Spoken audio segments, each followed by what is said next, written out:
Question 1. Which of the following is a core principle of indemnity and insurance? A. To ensure that the policyholder is paid more than the actual loss. B. To provide a financial gain for the policyholder in the event of a claim. C. To restore the policyholder to the same financial position they were in before the loss. D. To provide coverage for losses not caused by the policyholder. Answer: C. To restore the policyholder to the same financial position they were in before the loss. Explanation: indemnity is a key principle in insurance that aims to return the policyholder to the same financial position they were in before the loss without allowing them to profit from the claim. This principle ensures fairness and prevents unjust enrichment. Option A is incorrect because indemnity is not about providing more than the loss. It is about making the policyholder whole again, not giving them extra benefits. Option B is incorrect as indemnity focuses on restoring the original financial state, not providing a financial gain. Option D is incorrect because indemnity is related to compensating for covered losses, not losses that aren't the responsibility of the policyholder. Question 2. Mr. Adams, an adjuster, is reviewing a property insurance claim where the insured's house was damaged by a fire. The policyholder is requesting compensation for both the repair costs and the contents lost in the fire. Which of the following would be the best approach for Mr. Adams to take in this case? A. Deny the claim until a third-party investigator has reviewed the property damage. B. Pay the claim for repairs but exclude compensation for the contents of the house. C. Assess the fire damage using a professional appraisal and determine the repair costs and contents lost separately. D. Recommend a settlement for half the claimed amount to avoid further investigation. Answer: C. Assess the fire damage using a professional appraisal and determine the repair costs and contents lost separately. Explanation: in property insurance claims, it is important for the adjuster to properly assess the damage to both the structure and the contents. The claim should be evaluated based on the policy coverage, which may differentiate between coverage for structural damage and personal property loss. Option A is not correct as a third-party investigator may not be necessary unless there is suspicion of fraud or complex circumstances. Option B is incorrect because the policy likely covers both property damage and contents, and both should be evaluated separately but compensated according to the policy limits. Option D is not a correct approach as reducing the payout without proper investigation is unethical and could lead to underpayment of the claim. Question 3. Which of the following best describes the role of subrogation in the claims process? A. Subrogation involves the insurer paying the policyholder for their full claim amount and then suing the responsible party to recover the payout. B. Subrogation is a process that only applies to liability claims and is irrelevant in property insurance. C. Subrogation allows the policyholder to recover their deductible amount from a third party. D. Subrogation involves the insurer recovering the amount paid for a claim from a responsible third party or their insurer. Answer: D. Subrogation involves the insurer recovering the amount paid for a claim from a responsible third party or their insurer. Explanation: subrogation is a legal right held by the insurance company to recover funds it has paid to the policyholder from the responsible third party or their insurance company. This ensures that the party responsible for the loss is held accountable. Option A is partially correct but overly simplistic. While the insurer does recover from the responsible party, it is not about suing, but rather pursuing the recovery of funds through legal avenues. Option B is incorrect because subrogation applies to both property and liability claims. Option C is incorrect because the deductible is typically not recovered by the policyholder but is usually factored into the settlement before subrogation proceeds. These questions were designed to test in-depth knowledge of insurance principles, subrogation, and the claims process based on practical applications and ethical standards for claims adjusters in Nebraska. Question 4.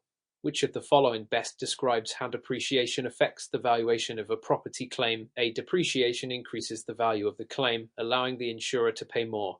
B. Depreciation reduces the payout on a claim by lowering the actual cash value (SCV). C. Depreciation is only applied in cases of theft or vandalism, not in property damage claims.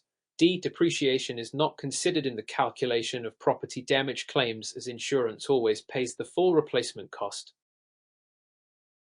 Answer: B. Depreciation reduces the payout on a claim by lowering the actual cash value (SCV). Explanation: in property insurance claims, depreciation is subtracted from the total cost of repairing or replacing the damaged property to calculate the actual cash value (SCV). ACV reflects the value of the property after depreciation, meaning the insurer will pay the cost of repair or replacement minus any depreciation.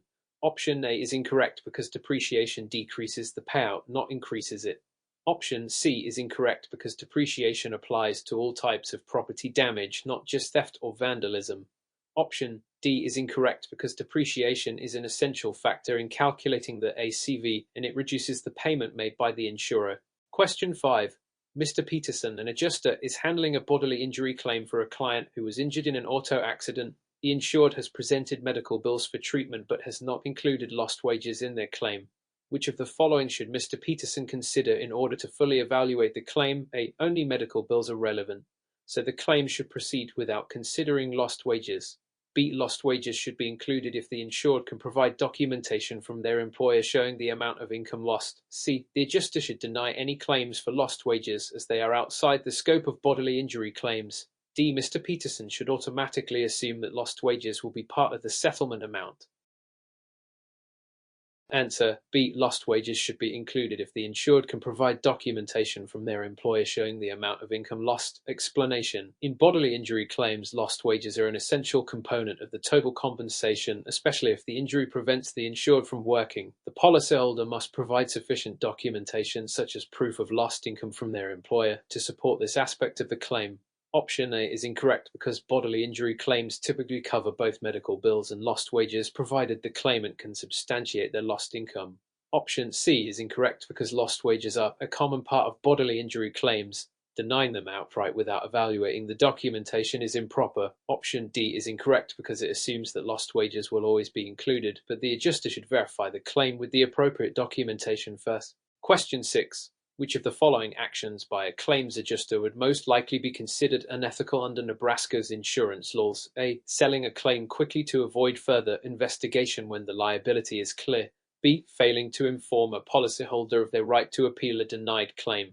C. Accepting gifts from a policyholder in exchange for speeding up their claim. D. Using technology to document the claim process, including photos and digital evidence.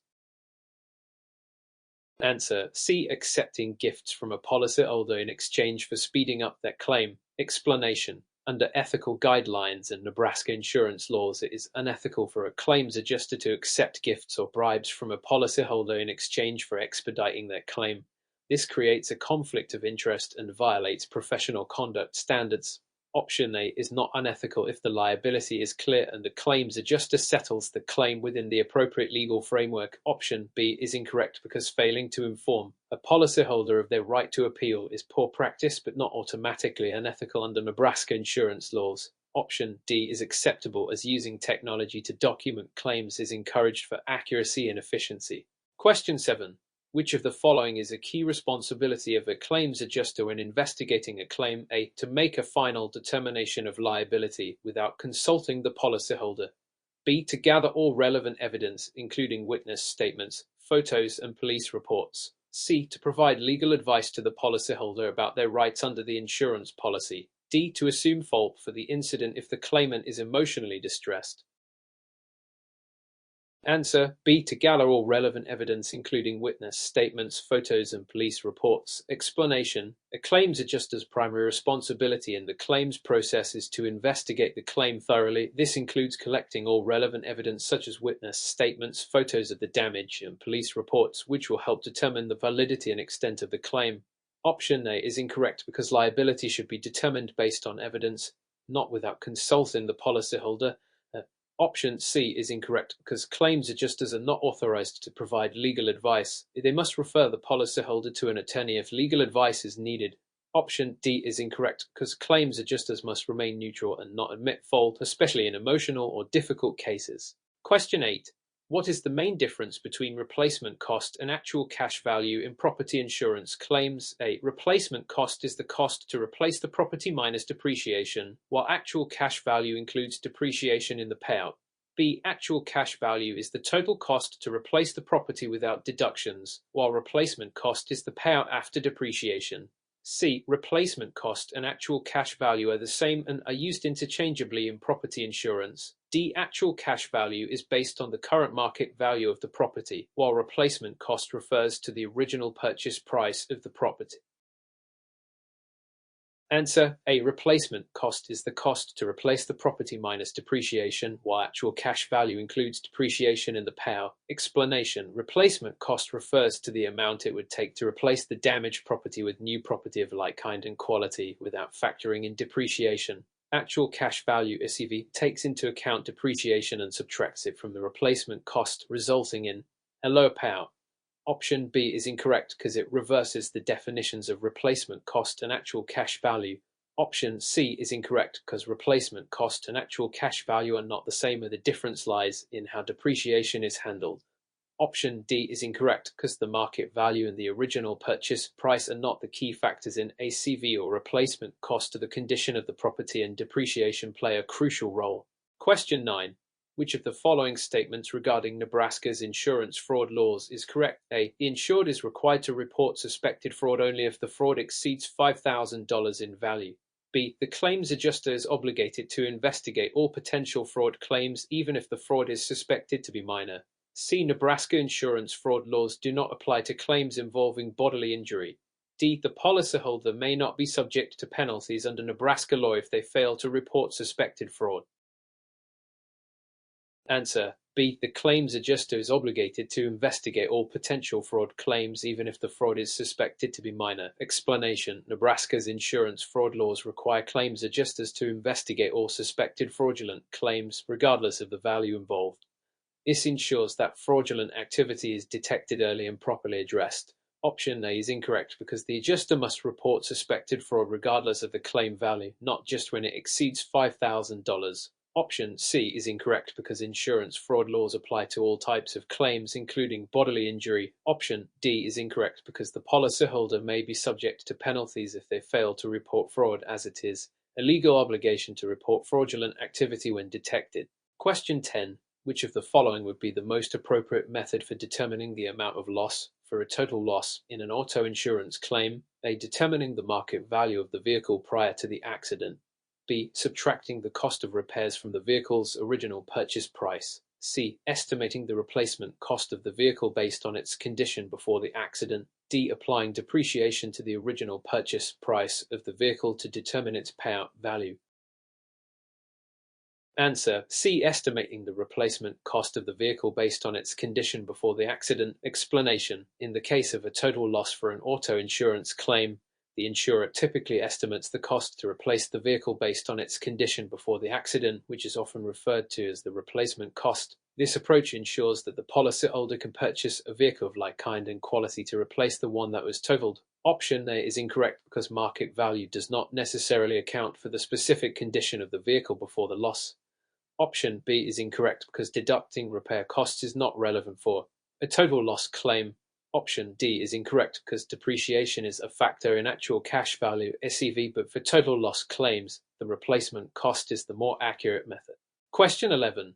Which of the following best describes the concept of insurable interest in property insurance? A. The policyholder's financial interest in the insured property or the potential loss due to damage to the property. B. The policyholder's emotional attachment to the property, which determines the payout amount. C. The insurance company's financial stake in the property being insured. D. The government's interest in protecting public property through insurance. Answer A. The policyholder's financial interest in the insured property or the potential loss due to damage to the property. Explanation: insurable interest refers to the financial stake a policyholder has in the property being insured. The policyholder must stand to lose financially from the destruction, loss, or damage of the insured property. Without insurable interest, the policy cannot be issued. Option B is incorrect because emotional attachment does not create insurable interest. Option C is incorrect because the insurance company does not have insurable interest in the property it insures. It merely assumes the risk in exchange for premiums.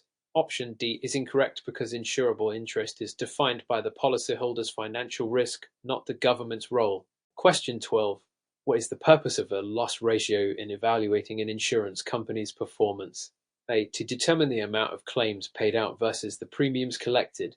B. To set the price of premiums based on market trends. C. To evaluate the company's profitability based on underwriting expenses. D. To calculate the tax liabilities of an insurance company.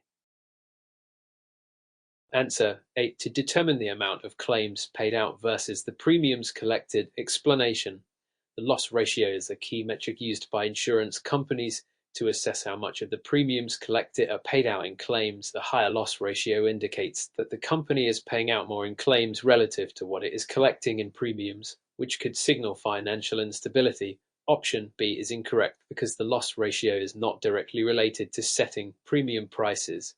Option C is incorrect because underwriting expenses are not part of the loss ratio calculation. Option D is incorrect because the loss ratio is not used to calculate tax liabilities. Question 13. An insured's house is damaged in a storm and the adjuster determines that the replacement cost is $100,000. However, the insured's policy only provides coverage for actual cash value SEV. If the depreciation of the property is calculated at 20%, what will the payout be for the claim? A. $100,000. B. $80,000. C. $120,000. D. $20,000. Answer B. $80,000. Explanation. The actual cash value SEV is calculated by subtracting depreciation from the replacement cost. In this case, the replacement cost is $100,000 and depreciation is 20%, which equals $20,000. Therefore, the payout will be $100,000. $20,000 equals $80,000. Option A is incorrect because the ACV accounts for depreciation. Option C is incorrect because the payout is lower, not higher than the replacement cost. Option D is incorrect because $20,000 is the depreciation amount, not the payout. Question 14. Which of the following would be considered an example of moral hazard in insurance? A. A policyholder installs a security system to protect their property before purchasing homeowners insurance.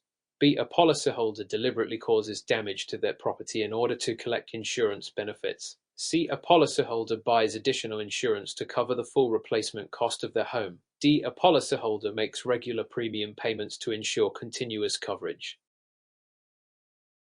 Answer B. A policyholder deliberately causes damage to their property in order to collect insurance benefits. Explanation. Moral hazard refers to situations where the insured takes on greater risks or engages in unethical behavior because they know they are covered by insurance. In this example, deliberately causing damage to collect insurance benefits is a classic case of moral hazard.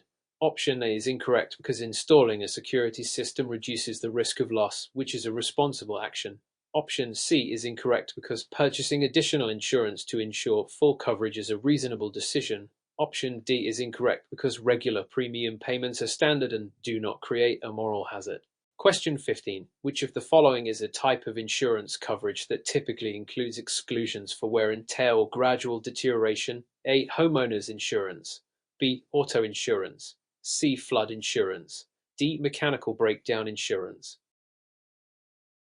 Answer A. Homeowners insurance. Explanation. Homeowners insurance usually excludes coverage for gradual damage such as wear and tear or deterioration unless specific endorsements or riders are added. This is because such damage is considered part of the normal life cycle of property and not an insurable risk. Option B is incorrect because auto insurance typically covers damage from accidents, though wear and tear might be excluded.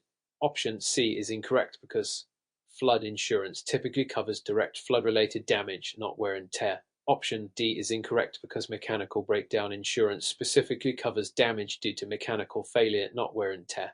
Question 16. Under which of the following circumstances would an insurance policy likely be considered void due to material misrepresentation? A. The policyholder inaccurately states their occupation, but the claim is unrelated to their job. B. The policyholder reports the correct value of their property, but the insurer later disagrees with the assessment. C. The policyholder fails to disclose a past driving record that includes several accidents and later files a claim for a car accident. D. The policyholder's coverage is adjusted after they update their address, but they were unaware of the change. Answer C. The policyholder fails to disclose a past driving record that includes several accidents and later files a claim for a car accident. Explanation. Material misrepresentation occurs when a policyholder provides false or incomplete information that would affect the insurer's decision to offer coverage or set premiums. Failing to disclose prior accidents on a car insurance application would likely be considered material misrepresentation, especially if the policyholder later files a claim for a car accident.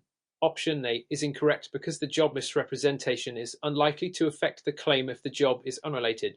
Option B is incorrect because disagreement over property value is not automatically considered material misrepresentation. Option D is incorrect because a policyholder is not typically penalized for failing to report an address change if it does not impact coverage. Question 17. Which of the following is a responsibility of the named insured ECA property insurance contract? A. To provide the insurer with a list of all claims made in the past 10 years. B. To notify the insurer immediately in the event of a loss or damage. C. To submit a claim to the insurance company for an amount exceeding the policy limit. D. To make decisions on behalf of the insurance company in claim disputes. Answer: B. To notify the insurer immediately in the event of a loss or damage. Explanation: the named insured is responsible for notifying the insurer of any losses or damages as soon as possible. Prompt notification allows the insurer to begin the claims process and ensure that the claim is handled in a timely manner. Option A is incorrect because the insurer typically asks for claim history, not the policyholder's responsibility to provide it. Option C is incorrect because the named insured cannot submit a claim for more than the policy limit. Option D is incorrect because the insurer handles claim disputes, not the named insured. Question 18. What is a coverage gap in an insurance policy? A. A situation where the insured has excessive coverage for a particular type of risk. B. A situation where the insured's policy does not provide sufficient coverage for a particular type of risk. C. A period during which an insured person is not covered due to failure to pay premiums. D. A situation where the insurer covers all types of risks regardless of the policy terms. Answer: B. A situation where the insured's policy does not provide sufficient coverage for a particular type of risk. Explanation: a coverage gap occurs when there is insufficient coverage for a particular type of risk or event, leaving the insured unprotected in that area. This is a common issue when individuals don't fully understand the terms of their policies. Option A is incorrect because excessive coverage is not considered a gap but rather an overcoverage situation. Option C is incorrect because failure to pay premiums results in a lapse, not a gap. Option D is incorrect because insurers do not typically provide blanket coverage for all risks. Question 19. Which of the following is a characteristic of a no-fault insurance system? A. The insurance company determines fault before paying for damages to the injured parties. B. Each party's own insurance company pays for their respective damages regardless of fault. C. Liability is automatically assigned to the party that caused the accident. D. Only one party's insurance will cover the damages based on fault. Answer: B. Each party's own insurance company pays for their respective damages regardless of fault. Explanation: a no-fault insurance system means that each party's own insurance company pays for the damages to their own vehicle or property regardless of who was at fault in the accident. This system is designed to reduce litigation and simplify claims processing. Option A is incorrect because in a no-fault system, fault is not determined by the insurance company before paying for damages. Option C is incorrect because liability is not automatically assigned to the party who caused the accident in a no-fault system. Option D is incorrect because in a no-fault system, both parties' insurance companies pay for their own damages, not just one based on fault. Question 20. Which of the following is an example of replacement cost coverage in a property insurance policy? A. The policy will reimburse the insured for the actual market value of the property at the time of loss. B. The policy will reimburse the insured for the cost to repair or replace the damaged property without factoring in depreciation. C. The policy will reimburse the insured for a percentage of the damage based on the age of the property. D. The policy will pay the insured only for the repair costs, excluding the cost of replacing the property. Answer: B. The policy will reimburse the insured for the cost to repair or replace the damaged property without factoring in depreciation. Explanation: replacement cost coverage reimburses the insured for the full cost to repair or replace damaged property with new property of similar kind and quality without factoring in depreciation. This ensures the insured is made whole after a loss. Option A is incorrect because actual market value coverage considers depreciation. Option C is incorrect because the reimbursement is not based on the age of the property but the cost to replace it. Option D is incorrect because repair costs are covered but replacement cost includes the replacement of the property, not just repairs. These questions help to test advanced knowledge of insurance concepts, including how insurance policies work, coverage types, and the principles behind claims and reimbursements. Question 21. Which of the following statements accurately describes the subrogation process in claims handling? A. Subrogation is when an insured party directly handles claims without involving the insurance company. B. Subrogation allows an insurer to recover money from the responsible party after paying the claim. C. Subrogation is the legal process of determining the cause of an accident. D. Subrogation allows an insured party to settle their own claims without notifying their insurer. Answer: B. Subrogation allows an insurer to recover money from the responsible party after paying the claim. Explanation: subrogation occurs when an insurer pays out a claim on behalf of an insured party and then seeks to recover those funds from the responsible third party or their insurer. This process prevents the insured from being compensated twice for the same loss and helps insurers mitigate the costs of claims. Option A is incorrect because subrogation involves the insurer, not the insured party handling claims. Option C is incorrect because subrogation is not about determining cause, but recovering costs. Option D is incorrect because subrogation is a process managed by the insurer, not the insured. Question 22. Mr. Thompson was involved in a car accident where both parties were at fault. Under Nebraska's comparative negligence laws, how will the settlement be handled? A. Mr. Thompson will be responsible for the entire cost of the damage. B. The damages will be split equally between both parties, regardless of the extent of fault. C. The insurer will reduce the compensation based on the percentage of fault attributed to Mr. Thompson. D. Mr. Thompson will not receive any compensation due to his partial fault. Answer: C. The insurer will reduce the compensation based on the percentage of fault attributed to Mr. Thompson. Explanation: in Nebraska, the comparative negligence rule states that damages are reduced in proportion to the degree of fault. If Mr. Thompson is found partially at fault for the accident, his compensation will be reduced by the percentage of his fault. Option A is incorrect because Nebraska law does not require the insured to cover all damages if they share fault. Option B is incorrect because the damages are not split equally, they depend on the degree of fault. Option D is incorrect because partial fault does not necessarily eliminate compensation in Nebraska. Question 23. Which of the following methods is used to calculate actual cash value received in property claims? A. The cost to repair the property, including new materials and labor.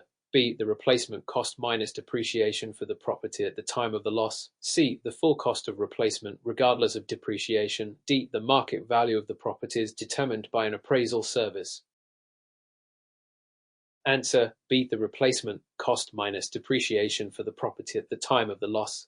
Explanation: actual cash value (ACV) is calculated by subtracting depreciation from the replacement cost of the property. This method reflects the current value of the property, accounting for age and condition at the time of the loss. Option A is incorrect because ACV takes depreciation into account while replacement cost coverage does not. Option C is incorrect because replacement cost coverage does not consider depreciation while ACV does.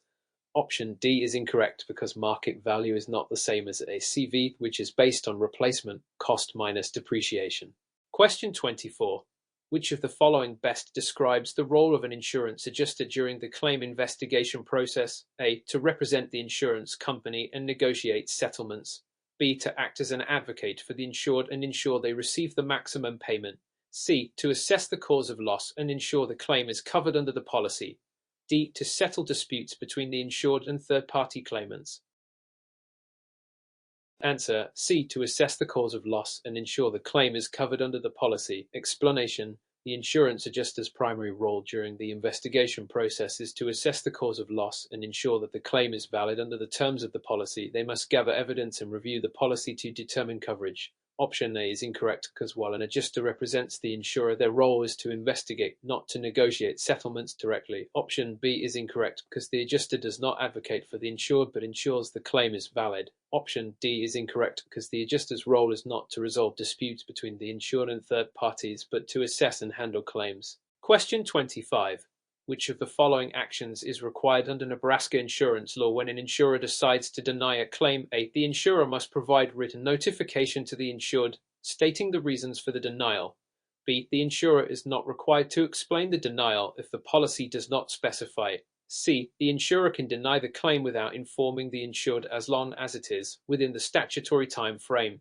D. The insurer must deny the claim within 24 hours of receiving it.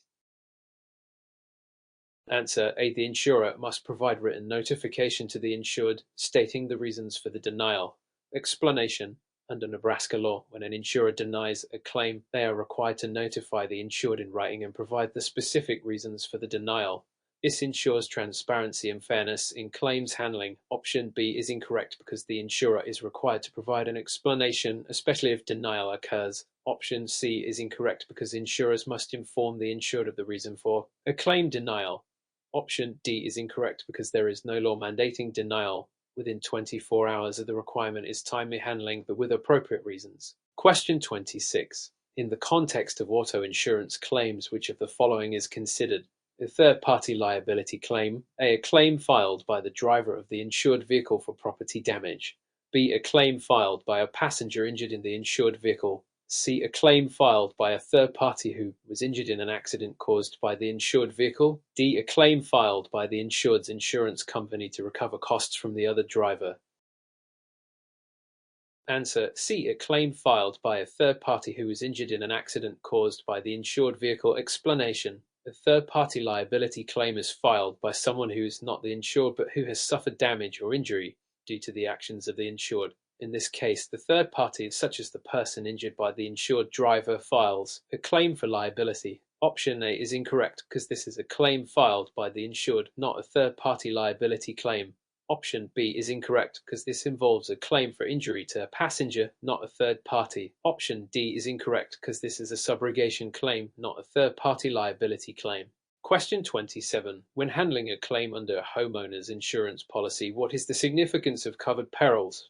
A. Covered perils are events that are not excluded under the policy and are thus eligible for claim coverage. B. Covered perils are only those events that involve physical damage to the property. C. Covered perils refer to damages caused intentionally by the policyholder. D. Covered perils are limited to natural disasters such as tornadoes and floods. Answer A. Covered perils are events that are not excluded under the policy and are thus eligible for claim coverage. Explanation. Covered perils refer to events or risks that are included in the insurance policy's coverage. These perils are explicitly stated in the policy as being covered, while events that are not listed are considered exclusions. Option B is incorrect because covered perils can involve both physical damage and other types of loss. Option C is incorrect because intentional damage is generally excluded under most homeowners' policies. Option D is incorrect because covered perils include a wide range of events, not just natural disasters. Question 28. Under Nebraska law, which of the following is true about insurance policy cancellations? A. Insurers can cancel a policy at any time without notice if the policyholder fails to make a payment. B. Insurers must give a 10-day notice before cancelling a policy for non-payment of premiums. C. Insurers are required to cancel a policy immediately if the insured party requests it. D. A policyholder cannot dispute a policy cancellation regardless of the circumstances. Answer B. Insurers must give a 10-day notice before cancelling a policy for non-payment of premiums. Explanation. Under Nebraska law, if an insurer cancels a policy for non-payment of premiums, they are required to provide the insured with a 10-day notice. This gives the insured an opportunity to pay the premium before the cancellation becomes effective. Option A is incorrect because the insurer is required to provide notice before cancellation. Option C is incorrect because the insurer does not have to cancel immediately at the request of the policyholder. Option D is incorrect because policyholders can dispute cancellations if they feel the insurer acted unfairly or outside of regulations. Question 29. Which of the following is true about the Fair Claims Practices laws in Nebraska? A. Insurers are allowed to delay claim payments without providing reasons to the claimant. B. Insurers must handle claims promptly, providing clear explanations for denials and delays. C. Insurers can refuse to settle claims even if liability is clear, without penalty. D. Insurers are not required to provide claimants with a written explanation of their decisions. Answer B. Insurers must handle claims promptly, providing clear explanations for denials and delays. Explanation. Nebraska's Fair Claims Practices laws require insurers to handle claims promptly, providing clear communication about the status of the claim and offering written explanations for any denials or delays. This ensures transparency and fairness in the claims process. Option A is incorrect because insurers must act promptly and fairly, and delay without valid reasons is prohibited. Option C is incorrect because insurers must act in good faith and settle claims where liability is clear. Option D is incorrect because insurers are required to provide claimants with written explanations for their decisions. Question 30. Which of the following best describes the role of a claims adjuster when investigating a liability claim for a slip and fall incident at a business? A. To determine if the business owner had liability insurance to cover the claim. B. To decide whether the injured party is responsible for their own injuries. C. To assess whether the business owner was negligent in maintaining the premises. D. To settle the claim without further investigation, assuming the injury is covered. Answer: C. To assess whether the business owner was negligent in maintaining the premises. Explanation: the claims adjuster's primary role in a liability claim for a slip and fall is to investigate whether the business owner was negligent in maintaining the property which could have caused the injury. They review evidence such as accident reports, maintenance records, and witness statements. Option A is incorrect because while liability insurance may cover the claim, the adjuster's focus is on negligence. Option B is incorrect because the adjuster investigates negligence, not the responsibility of the injured party. Option D is incorrect because an investigation is necessary before a settlement can be made.